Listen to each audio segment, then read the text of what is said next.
encontrar un montón de guantes tirados. Esperemos que a alguien le sirva. No te olvides de likear este video y dejarme en los comentarios si te hubiese llevado algo de todo lo que encontré.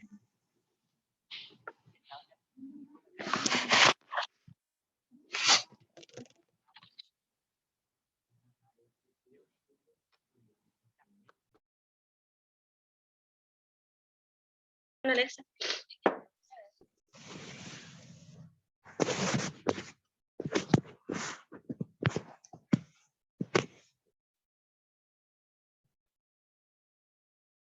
En la UNAM, también de la ciudad Obregón, Sonora, es médico titular adscrito al servicio de hemodiálisis aquí en el Hospital General Regional número 66, aquí en Ciudad Juárez, Chihuahua, y aparte es médico adscrito al servicio de hemodiálisis Hospital Star Médica Juárez, aquí también en Ciudad Juárez, Chihuahua. Muchas gracias. Gracias por la invitación. Bueno, pues yo quería hablarles sobre la enfermedad renal crónica. Hablar sobre enfermedad renal crónica nos daría para muchas ponencias. Por eso he decidido responder solamente una pregunta que creo que para ustedes les es de mucha relevancia, de mucha importancia. Y la pregunta a tratar el día de hoy es: ¿cuándo referir al nefrólogo? Obviamente en el contexto de enfermedad renal crónica, sobre todo.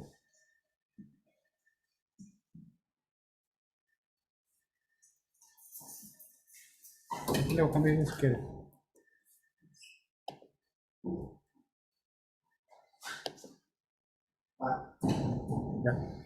Bueno, como ya saben, el segundo jueves de marzo cabe celebrar el Día Mundial del Riñón. Esta iniciativa está a cargo de la Sociedad Internacional de Nefrología y entre sus objetivos de este día es hacer conciencia sobre la enfermedad renal crónica, ya que existe un desconocimiento a diferentes niveles. ¿Sí? Hay desconocimiento en la población, hay desconocimiento en los profesionales de la salud y hay desconocimiento en los tomadores de decisiones de salud pública. Entonces, con esta finalidad celebran este día y cada año cambia el lema. El lema de este año es cerrar la brecha del conocimiento para mejorar la atención de la enfermedad renal. Y es precisamente que tratan de cerrar esta brecha porque hay mucha desinformación. A nivel de la comunidad, ustedes le preguntan a los pacientes qué es la enfermedad renal. La mayoría no sabe, falta mucha información. En cuanto al personal médico o el profesional de la salud, faltaría un poco más de adiestramiento para fortalecer sobre todo el diagnóstico temprano y brindar tratamiento que frene la enfermedad renal crónica. Y por último, que son también parte del problema, los tomadores de decisiones en salud pública, creo que están destinando todo el tiempo los recursos a tratar otras enfermedades que, pues bueno, sí son muy prevalentes, pero se olvidan un poquito de la enfermedad renal crónica. Todo se lo llevan en hipertensión, diabetes, cáncer, enfermedades pulmonares crónicas. Y la enfermedad renal crónica, ¿dónde queda, no? Es por eso que surge este día, el Día Mundial del Riñón. Bueno, esta pintura se encuentra en el Canon de Avicena. Refleja pues, cómo era el trabajo del nefrólogo en los años 900, 1000 después de Cristo. Se puede ver a un grupo de pacientes que está recibiendo esperar su diagnóstico en base al análisis de la orina. Un análisis que pues era muy cerrado, ¿no? Lo quise poner esta imagen porque guarda mucha similitud. A pesar de que ha pasado mucho tiempo, la consulta en nefrología va creciendo cada vez más. Es una consulta que no tiene fin y al contrario, va creciendo cada vez más. Y pues bueno, también representa mucho esta imagen del cuándo referir al nefrólogo. La plática, el contenido de la plática consta de los objetivos, en primer lugar, después una breve introducción. Vamos a tratar de responder esa pregunta: ¿quién puede estar en riesgo? ¿Cómo predecir el riesgo de progresión a enfermedad renal crónica, enfermedad renal crónica terminal o enfermedad renal crónica que requiere algún tipo de sustitución? Vamos a distinguir entre lesión renal aguda, enfermedad renal aguda y enfermedad renal crónica. Vamos a mencionar la clasificación de la enfermedad renal crónica. Vamos a comprender la magnitud del problema de la enfermedad renal crónica.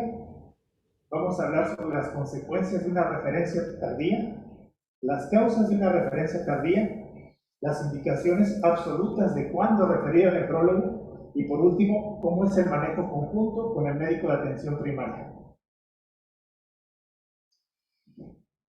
Los objetivos de esta plática que me planteé fueron que se conozcan los criterios para enfermedad renal crónica, identificar cuáles son los factores de riesgo para enfermedad renal crónica, analizar para enfermedad renal crónica utilizando dos estudios simples de laboratorio, clasificar la enfermedad renal crónica para guiar el tratamiento en base al estadio y, por último, implementar un manejo igualmente en base al estadio. Para esta charla declaro no tener ningún conflicto de interés. A manera de introducción, la definición de enfermedad renal crónica no ha cambiado, sigue siendo la misma desde hace muchos años. Para ella nos dice que es una disminución en la tasa de filtrado glomerular menor de 60 mililitros por minuto durante más de 3 meses y o con la presencia de marcadores de daño renal. Los marcadores de daño renal pues es sobre todo la albuminuria igualmente persistente. Una forma de obtener esto, tanto la tasa de filtrado glomerular como la proteinuria, es lo que vamos a ver. Hay dos fórmulas para determinar la tasa de filtrado glomerular, las que usamos habitualmente en la consulta. La primera es la MDRD. MDRD la utilizamos cuando hay un antecedente de enfermedad renal crónica, es decir, cuando el paciente se conoce que tiene menos de 60% o menos de 60 mililitros de tasa de filtrado glomerular. Cuando el paciente no se conoce con ERC, con enfermedad renal crónica, podremos utilizar otra fórmula que se llama CKD, sobre todo para diagnósticos nuevos, porque tiende a sobreestimar. Para determinar los marcadores de daño renal se utiliza se puede de dos formas. La primera, pues es un tanto engorrosa, difícil, es la recolección de orina de 24 horas, para medir la proteinuria de 24 horas. Muy pocos hacen una recolección adecuada. Y bueno, una forma alterna a esto, y muy similar, es la relación albúmina-creatinina. Para ello se requiere una muestra de orina, puede ser aleatoria, al azar. De preferencia se prefiere la primera orina de la mañana. En ella se va a pedir dos determinaciones: el nivel de albúmina reportado en miligramos por decilitro y el nivel de creatinina urinaria reportado en gramos sobre decilitro. Se procede a hacer una división y el resultado debe ser reportado como miligramos por gramo. Esta relación albúmina-creatinina es prácticamente lo mismo o muy similar, guarda mucha correlación con la recolección de orina de 24 horas, con la proteinuria de 24 horas. Entonces, y es fácil de determinar, solo se requiere una muestra de orina.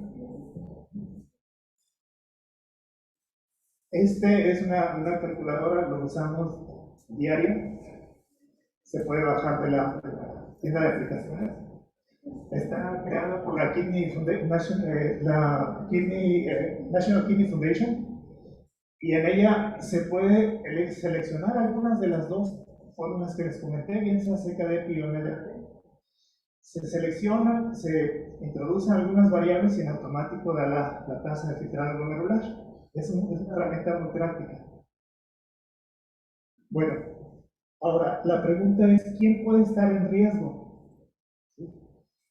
Ha habido diferentes pues, cuestionarios para determinar el riesgo de los pacientes de padecer enfermedad renal crónica. Esto con la finalidad de aumentar el tamizaje de pacientes y detectar más casos. Uno de ellos es este score, que se llama SCORE, así. Contiene 9 preguntas, cada una de las preguntas se le asigna un punto, generalmente en caso de ser positivas. Es considerado que es de alto riesgo cuando tienen mayor de 4 puntos. Y es considerado que tiene bajo riesgo cuando tiene 0 a 3 puntos. Es de utilidad, se ha demostrado que tiene buen rendimiento diagnóstico, de tal manera que a los pacientes es una prueba muy sensible, ya que a los pacientes que tenían enfermedad renal crónica efectivamente los detecta. Es poco específica, ya que a algunos pacientes se les va a realizar el estudio de tamizaje en base a este cuestionario. Probablemente no tengan enfermedad renal crónica, pero su valor predictivo negativo es alto, así que un puntaje bajo con seguridad va a descartar el riesgo de tener enfermedad renal crónica. Es muy útil en la práctica, pudieran implementarlo para así seleccionar a los pacientes que van a tamizar. Otra pregunta que podríamos responder es ¿cómo predecir el riesgo de progresión a enfermedad renal crónica terminal? Este modelo de predicción se realizó por este investigador Tangri, sobre todo para los médicos que están en primer contacto, para que tuvieran una idea de qué pacientes van a progresar a enfermedad renal crónica, así que pues ya terminal, que van a ocupar diálisis, y que se refieran de manera oportuna al nefrólogo. Esta fue la finalidad de este cuestionario, y también, al igual que el previo, tiene buen rendimiento diagnóstico y es muy útil porque tiene 9 variables que son fácilmente accesibles a nivel de la consulta del diario. Toma en consideración la edad, el sexo, la región, la tasa de filtrado glomerular y la relación albúmina-creatinina. Podríamos poner un ejemplo de esto. Un hombre de 65 años, la región es Norteamérica porque el estudio se realizó en Canadá, entonces la población es norteamericana. Una tasa de filtrado glomerular de 25 y una relación albúmina-creatinina de 300 miligramos sobre gramo. ¿Sí? Nos va a pedir a lo mejor otras variables, pero tenemos la opción de no introducir otras. Con esas da el resultado. Y aquí nos dice que tiene un daño severo, que está en estadio 4, que su tasa de filtrado va de 15 a 29 y que a 5 años tiene el riesgo de 35.63% de llegar a enfermedad renal crónica terminal. Se considera bajo riesgo cuando a 5 años da un porcentaje de 10 a 20. De 20 a 30 se considera un riesgo intermedio y más de 30 se considera un riesgo alto. Cuando tiene un riesgo alto, habrá que derivar a nefrología. Cuando tienen un riesgo leve o moderado, pudiera estar bien controlado en atención primaria. Es para esto tiene la utilidad. Obviamente, como toda medicina, tiene sus puntos débiles. Falta validez externa, le hace falta probarlo en otras poblaciones, en otras cortes. Quiero probarlo con estudios clínicos aleatorizados. Pero bueno, es de lo que hay ahora y tiene buena correlación. Es muy importante distinguir entre estas 3 entidades: lesión renal aguda, enfermedad renal aguda y enfermedad renal crónica, porque las 3 se refieren al nefrólogo. Hablando de lesión renal aguda, es la que dura de horas a menos de 7 días. Se caracteriza por un aumento de creatinina del 50% dentro de los 7 días previos y también puede tener un aumento de creatinina de 0.3 miligramos por decilitro respecto a una oliguria de más de 6 horas.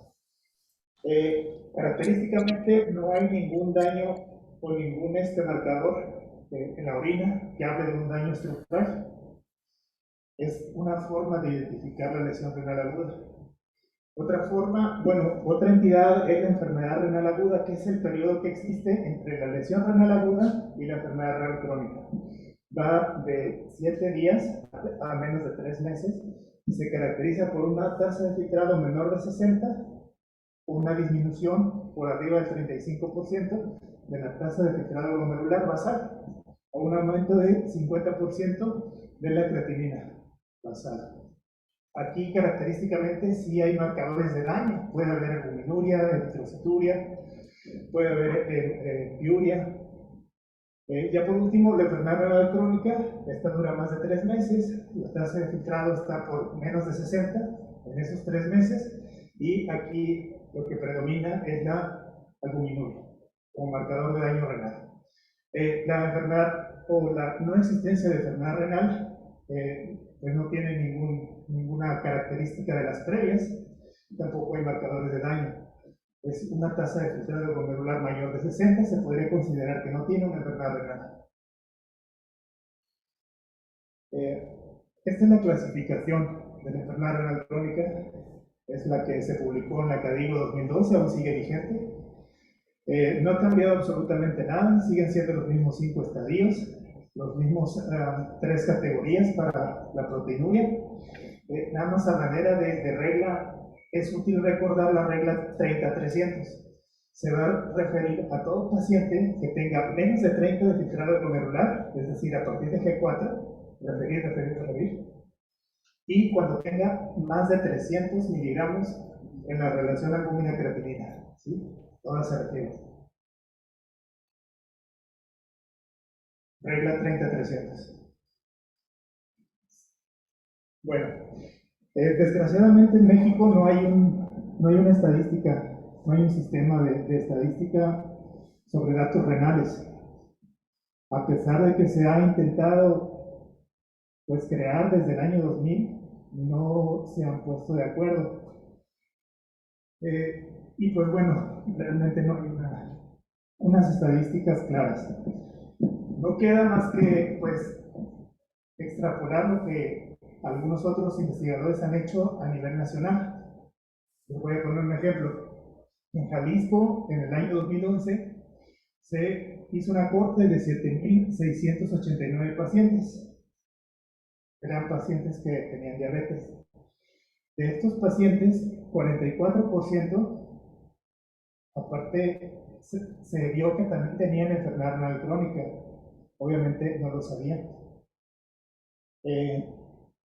Esto, extrapolándolo a las estadísticas de México, vaya, en el INEGI, en el año 2015, donde éramos, nos alcanza a ver, aproximadamente, no hay forma de mover un poco el cañón. 120 millones. Sí, 120 millones. ¿Sí? Suponiendo que los adultos mayores de 20 años fueran 77 millones y la prevalencia de diabetes fuera de 9.17, nos daría aproximadamente 7 millones de pacientes diabéticos. Por cada paciente diabético hay otro que no sabe su diagnóstico. Entonces, estos 7 millones de pacientes serían 14 millones, como aquí está. De esos 14 millones, si seguimos con las estadísticas de Jalisco, 44% van a tener enfermedad renal crónica, lo que nos dice que hay 6.2 millones de pacientes diabéticos con enfermedad renal crónica. Por fortuna, la mayoría de estos 6.2 millones de pacientes con enfermedad renal crónica van a caer en las primeras etapas de la enfermedad renal crónica, cuando todavía es reversible, donde todavía podemos actuar. Desafortunadamente, hay un 2% que va a caer en etapa 4 o 5 de la enfermedad, y ahí sí ya no hay forma de revertir la enfermedad. ¿Sí?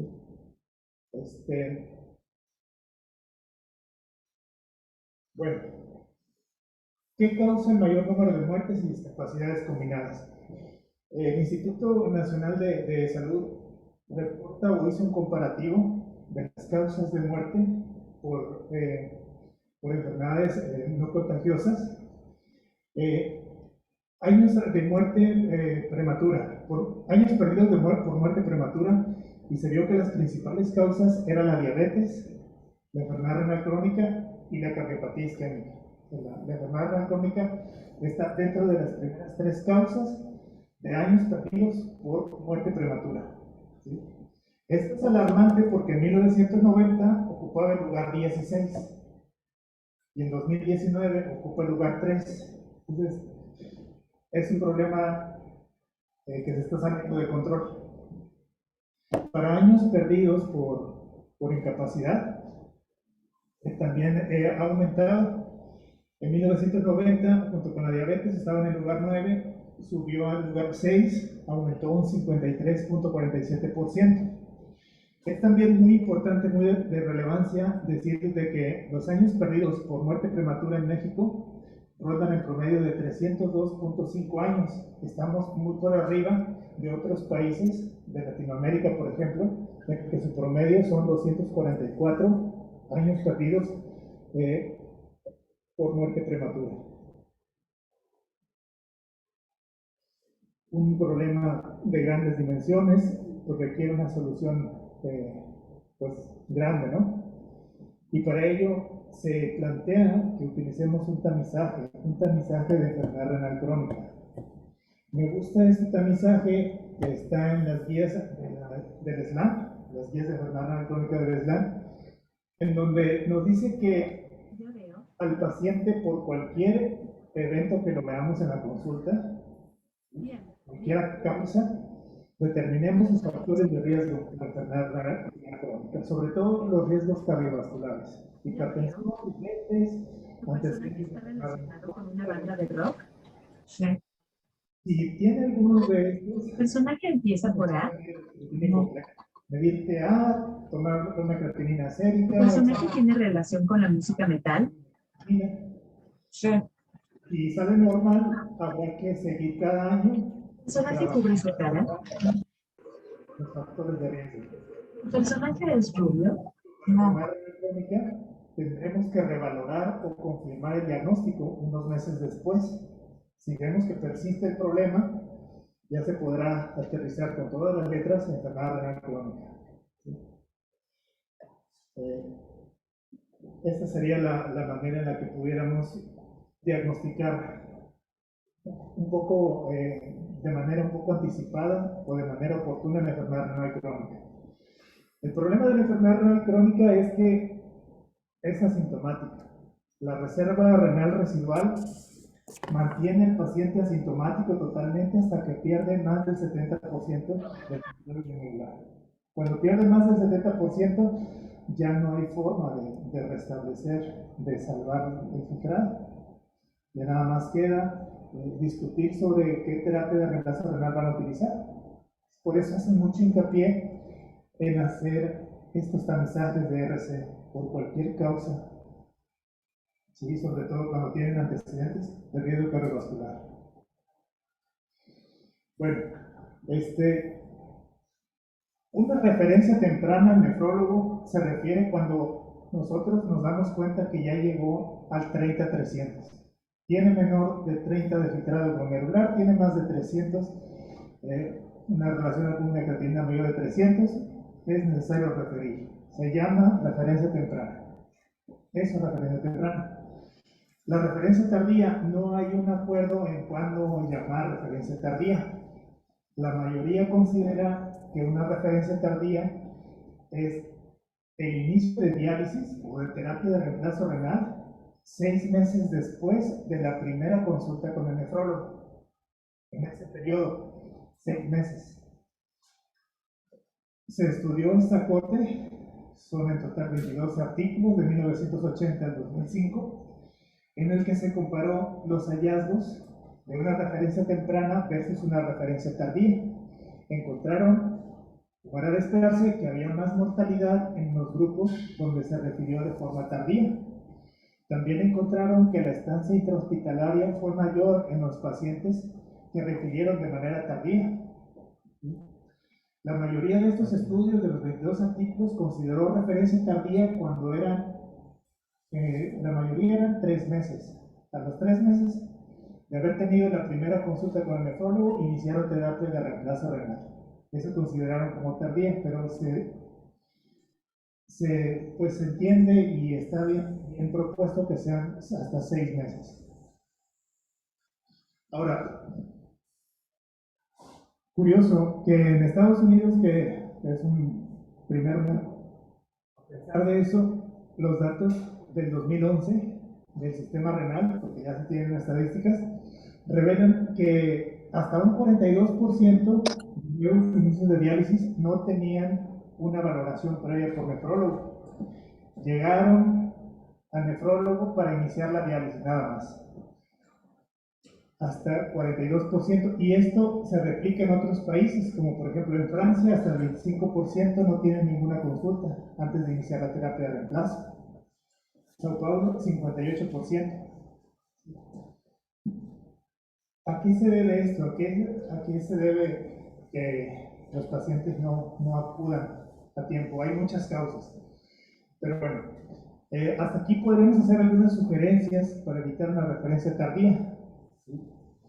La primera, y yo creo que la más importante, es hacer una estadística, crear el Registro Nacional de Enfermedades Renales, ya que sin ella no tendremos pues, no podemos caracterizar la población. Otra pudiera ser, y creo que hay algunos laboratorios que están haciendo, de que cuando reportan creatinina, en automático reportan cuál es la tasa de filtrado glomerular.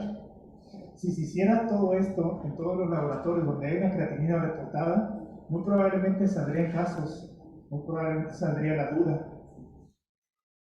Una creatinina de 1 tiene una tasa de filtrado glomerular de 58, ¿no? Poner la leyenda, menos de 60 de tasa de filtrado se considera enfermedad renal crónica, es necesario revalorar por nefrología.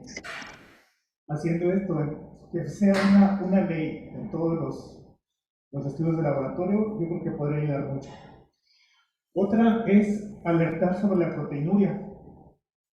En todo examen general de orina con proteinuria, poner una nota que especifique que la proteinuria se considera un marcador de daño renal, que en caso de persistir se tiene que consultar con nefrología. Otra forma para evitar la referencia tardía es hacer campañas masivas, sobre todo en pacientes que tienen alto riesgo, diabéticos, hipertensos, infartados, pacientes con AVC. Alguna otra estrategia pudiera ser que garanticemos el acceso a un nefrólogo para todos los pacientes que tengan alguna duda o que tengan algún resultado anormal. Esto va a ser difícil, aunque pudiera ser una opción abrir una atención mediante vía telefónica, mediante internet, mediante correos electrónicos, con una respuesta o una valoración dependiendo de los estudios que el interesado muestre o envíe. ¿Sí? Hacer como telemedicina, ¿no? Bueno, ¿qué acciones del equipo de salud Tengo una pregunta. ¿Tiene una pregunta? Sí. Sabemos que la enfermedad renal crónica es muy prevalente y que estaríamos muchísimos nefrólogos si fuera una enfermedad exclusiva para el nefrólogo. Estaríamos demasiados. Entonces, para ello se trata como de, más o menos de como repartir responsabilidades, y esto involucra diferentes niveles de atención, tanto atención primaria, segundo nivel y tercer nivel, deberían estar capacitados para hacer el diagnóstico de enfermedad renal crónica, dependiendo de su tasa de filtrado glomerular.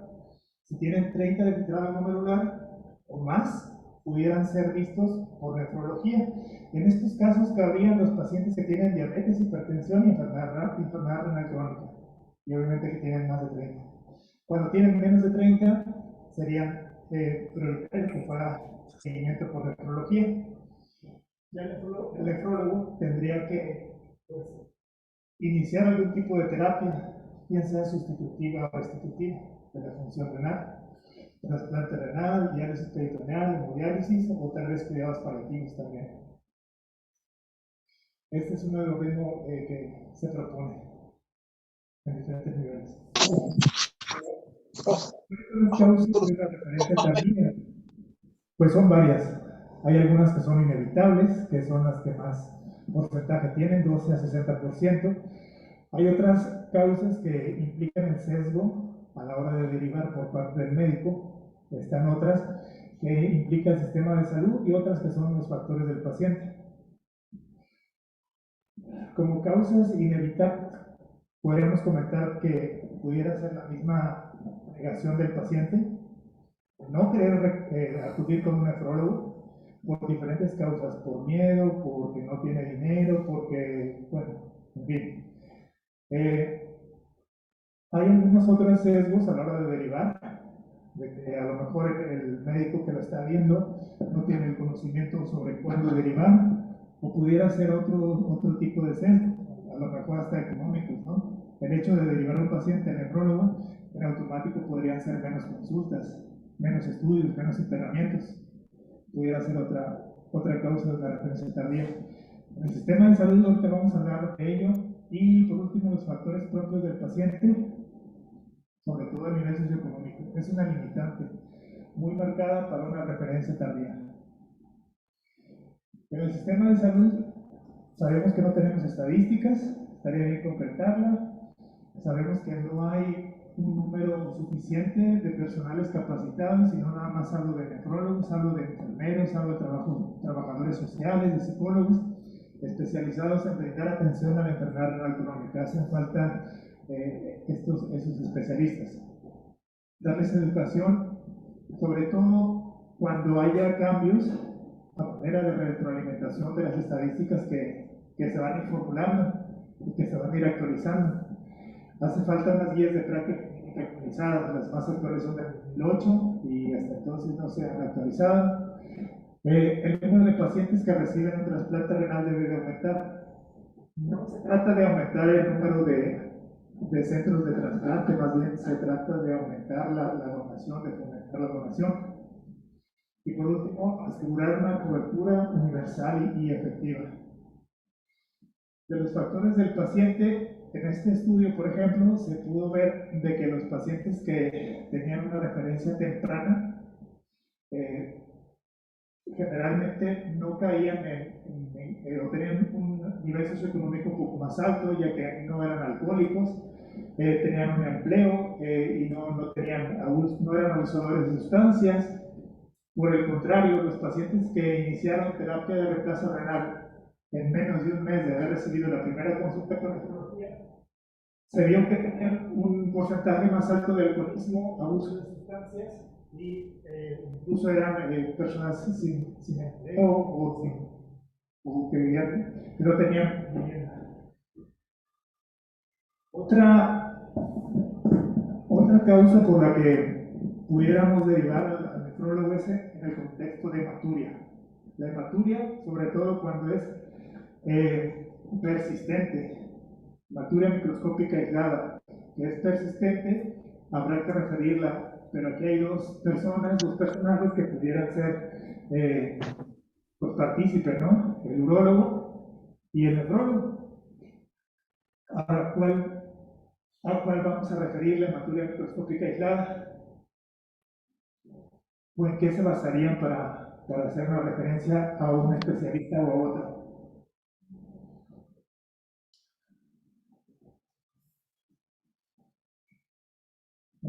Aparte de la persistencia, ¿sí?, es necesario ver el grado de dismorfismo de los eritrocitos. Un eritrocito crenado, por ejemplo, que son estos que están en una flecha, son eritrocitos de una hematuria no glomerular, la cual va a resolver el urólogo.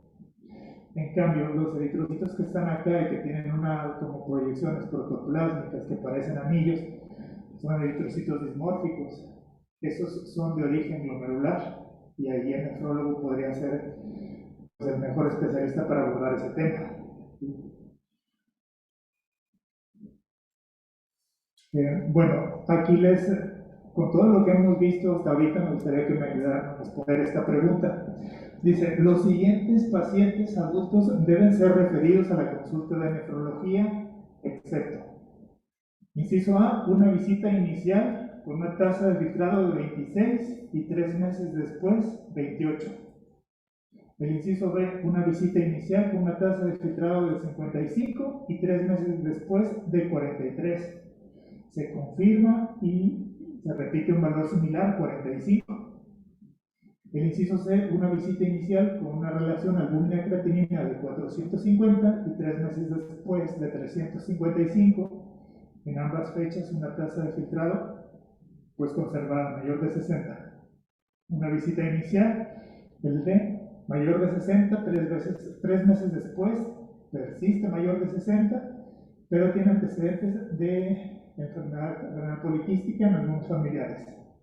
Y la E, una visita inicial con una tasa de filtrado glomerular de 42 y 3 veces más tarde de 44. ¿Sí? En ambas fechas la relación albúmina-creatinina era menor de 30 miligramos por gramo. ¿Alguien vota por la A? ¿La B? ¿La C? ¿La D? 2, 3 a la D. ¿Y la E? Y 3, 6, 7. Bueno, los que seleccionaron E tienen toda la razón, acertaron. La D les voy a explicar por qué no. Porque a pesar de que tiene una tasa de filtrado glomerular conservada, tiene antecedentes familiares de poliquistosis renal, una enfermedad hereditaria. Se tiene que revisar por el nefrólogo. En cambio, el E tiene una tasa de filtrado glomerular por arriba de 30 y una relación albúmina-creatinina prácticamente normal, menos de 30. Entonces, con observación, con monitoreo en su unidad de medicina familiar, con atención primaria suficiente, no es necesario enviarlo. Bueno, estas son las indicaciones absolutas para referir a nefrología. Están en las guías CADIGO del 2012. La lesión renal aguda, la enfermedad renal crónica, la relación albúmina-creatinina. Progresión de enfermedad renal crónica. Esto es importante. En el ejemplo pasado, este paciente tenía 55 y 3 meses después tenía 43. O sea, perdió demasiado porcentaje de tasa de filtrado glomerular. Cuando pierden más de 5% de filtrado glomerular por año, se considera una enfermedad renal progresiva o de rápida progresión.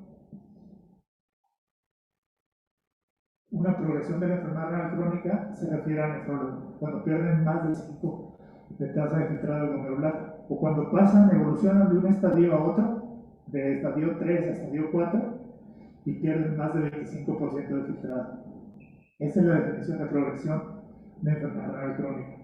Un sedimento activo, bien sea por hematuria, de manera no explicable, constante, también es una razón para referir. Una enfermedad renal crónica con hipertensión de difícil control, cuando usan 4 antihipertensivos y así se alcanzan las metas, es otra indicación. Cuando hay anormalidades persistentes en el potasio sérico, la nefrolitiasis recurrente, sobre todo para estudio metabólico del mismo, y por último, enfermedad renal hereditaria. Bueno, dice un principio de la medicina: primero no hacer daño. La mejor, yo diría, una de las mejores intervenciones en la enfermedad renal crónica es no hacer daño, ya que, como ustedes saben, no hay un fármaco específico y que sea como que va a revertir la enfermedad renal. Tenemos que tener mucho cuidado con lo que indicamos, ya que aquí se pone el ejemplo de cómo sería la disminución de la tasa de filtrado glomerular de forma basal y cómo es la disminución de la tasa de filtrado glomerular cuando están recibiendo diferentes nefrotóxicos, como por ejemplo los AINES, como por ejemplo los medios de contraste, las infecciones tratadas con aminoglucósidos. Los nefrólogos somos enemigos de los aminoglucósidos, o cuando abusamos de los diuréticos, y están utilizando un IECA y un ARA. Todo eso son como factores que van disminuyendo la tasa de filtrado glomerular. Entonces, se indica primeramente que se use una especie como de abordaje de seguridad para el paciente,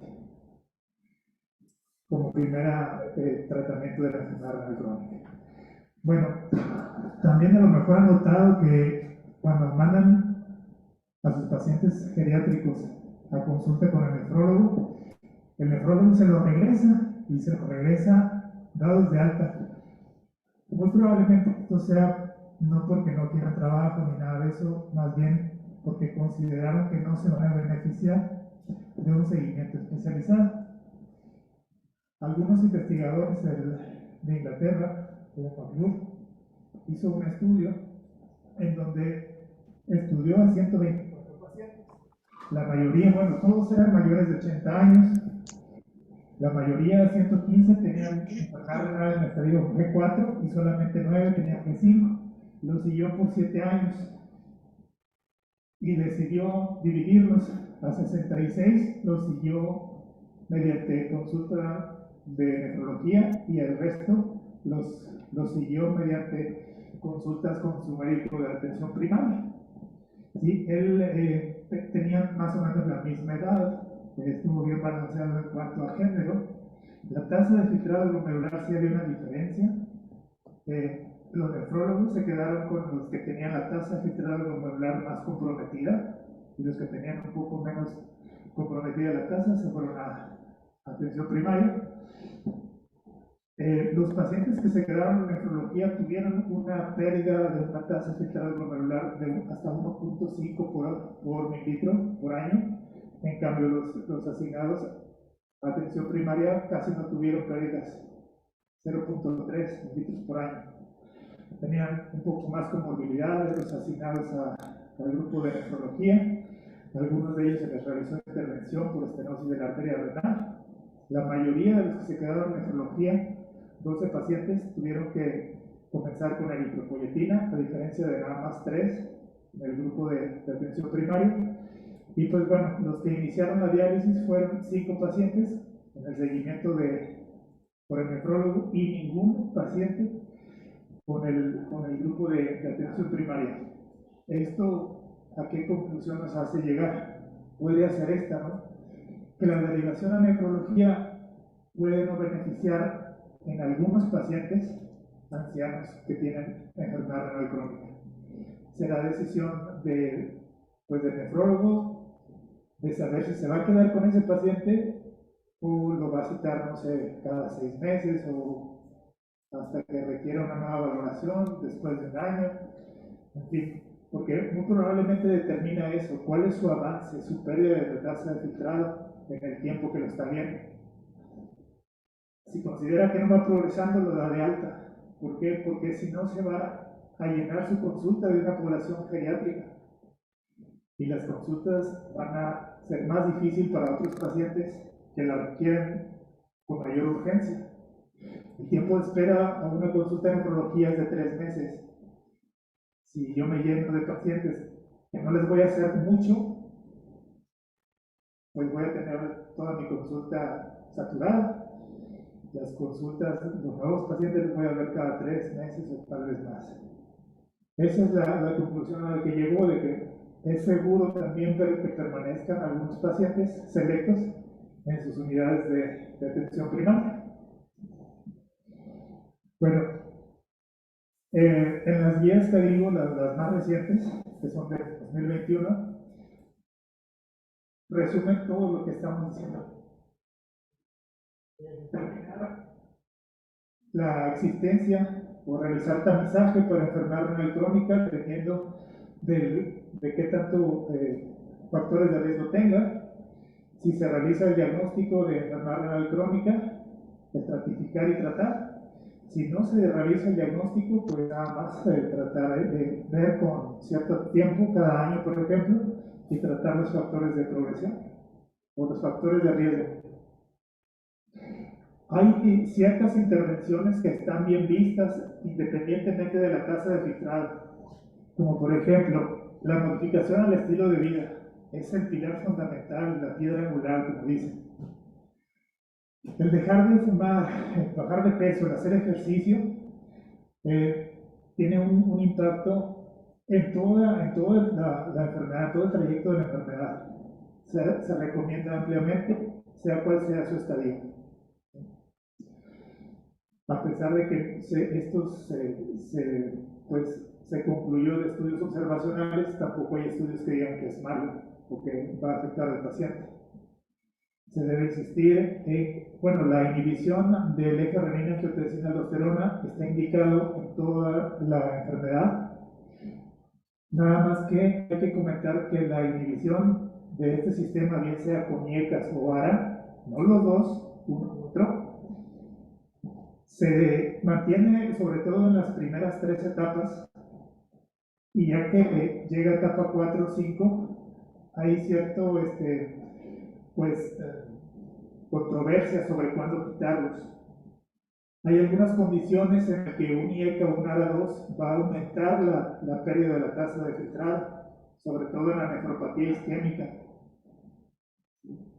Ahí se opta mejor por quitar el IECA o el ARA. Esto por eso está en líneas punteadas, porque hay controversia. Esto lo dejaría para sacarlo del nefrólogo. El control de la presión arterial pues está bien visto en toda la enfermedad. ¿Sí? Obviamente va a mejorar el riesgo cardiovascular. Se opta por una tensión arterial sistólica menos de 120. El uso de estatinas, igualmente para disminuir el riesgo cardiovascular, está indicado durante todo el trayecto de la enfermedad. Pudiera ser más prioritario en pacientes mayores de 50 años. Si tiene de 30 a 50 o 49 años, también se podrían indicar siempre y cuando tenga un riesgo cardiovascular elevado. El control glucémico, una hemoglobina glicosilada de 7 o menos, es lo recomendado. Los inhibidores de SGLT2 cada vez hay más evidencia de que están bien tolerados durante todo el trayecto de la enfermedad. Un SGLT2 solamente se inicia cuando tiene más de 30% de filtrado glomerular, no menos. Se puede mantener durante toda la enfermedad y se puede suspender, pues ya que inicia la diálisis, esa sería la indicación. Cuando hay intolerancia a los SGLT2 o a la metformina, se pudieron utilizar agonistas del receptor GLP1. También es importante aquí, cuando tenga acidosis metabólica, sobre todo a partir del estadio 3, poder suplementar con bicarbonato, sobre todo cuando tiene menos de 22 equivalentes por litro de bicarbonato. Bueno, esto ya yo no lo voy a comentar, son pues prácticamente lo que he comentado en las diapositivas previas, las metas de cada enfermedad, dependiendo del estadio. Y pues bueno.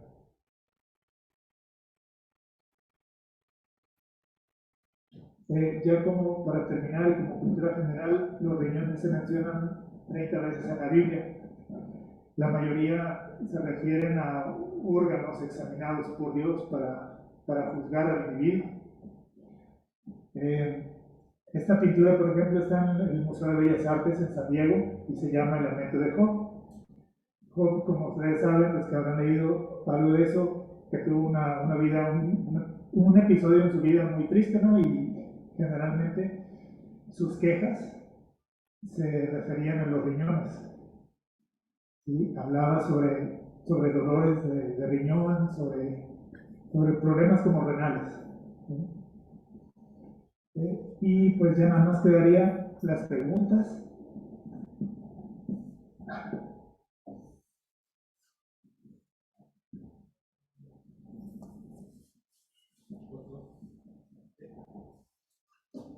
Bueno, primeramente, muchas gracias por su participación. Los pacientes que referimos al segundo nivel, obviamente nos basamos en la tasa de filtración glomerular, pero ahorita comentó algo muy importante, que es la progresión rápida de la enfermedad renal. Nos ha tocado pacientes que tengo una creatinina de 1.3 por las variantes para calcular la tasa de filtración glomerular. No está en un estadio 4 todavía, por ejemplo, pero 3 meses antes la creatinina estaba en 0.8 y en 3 meses subió a 1.3 sin que la tasa de filtración glomerular esté muy alterada. ¿Esos pacientes también son candidatos a Sí, la tasa de filtrado glomerular que disminuye más de 5 por año se tiene que enviar. Probablemente eso que me comenta pudiera tener algunas explicaciones. Lo ve mucho en pacientes con diabetes, supongo, ¿no? Hay que recordar que el primer estadio de la diabetes, los estadios de Mogensen, tiende a haber un hiperfiltrado. Cuando progresa, el hiperfiltrado se pierde y es cuando hay una disminución muy considerable de la tasa de filtrado, que pudiera considerarse hasta normal. Otra cosa que también pudiera pasar con los inhibidores de SGLT2, cuando se inicia un inhibidor de SGLT2, la hiperfiltración se pierde y en automático la tasa de filtrado disminuye. De eso se trata el SGLT2, disminuir la hiperfiltración para prolongar pues, la tasa de filtrado glomerular, para mantenerla más estable, para contenerla.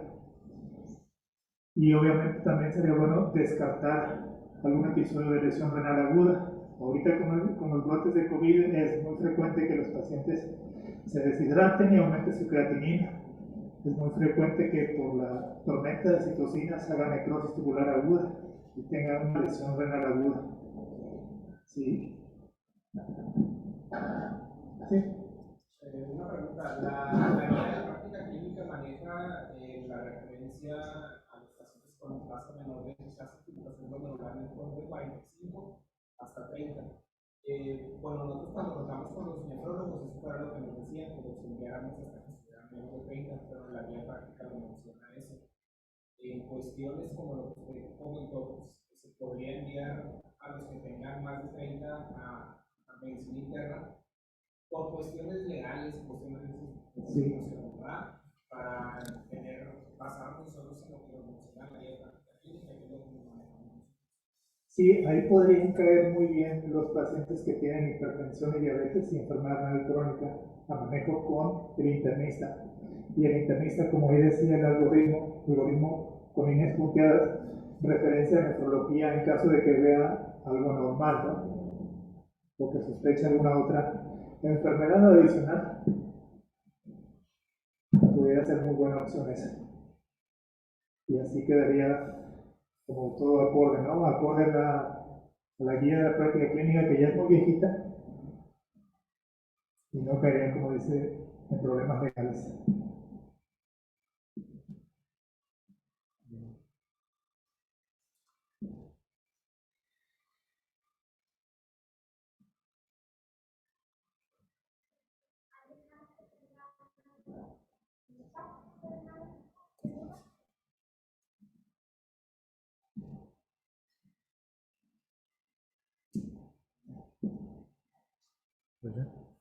Bueno, muchas gracias por la invitación. Igual si algún día tienen alguna otra duda, espero traerles más información. Sobre todo que les sea de utilidad.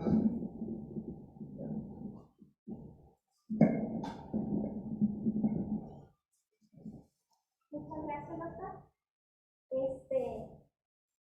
A nombre del Colegio de Médicos Familiares de Ciudad Juárez, otorga la presente constancia al doctor Ronald González Jaime por haber participado como ponente de atención en enfermedad renal crónica cuando refería al nefrólogo. Muchas gracias, doctor.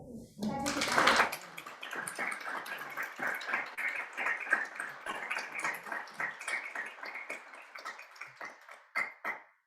Bueno, a los que nos están viendo en línea, muchas gracias por asistir. Esta es la primera sesión híbrida que hacemos. Esperemos que en las próximas sesiones mensuales ya podamos hacerlo presencial, si la autorización nos permite. A los que están aquí presentes, y muchas gracias por participar, por venir, hicieron el esfuerzo. Pero aquí estamos otra vez. Pues eso es todo. Muchas gracias y buenas noches.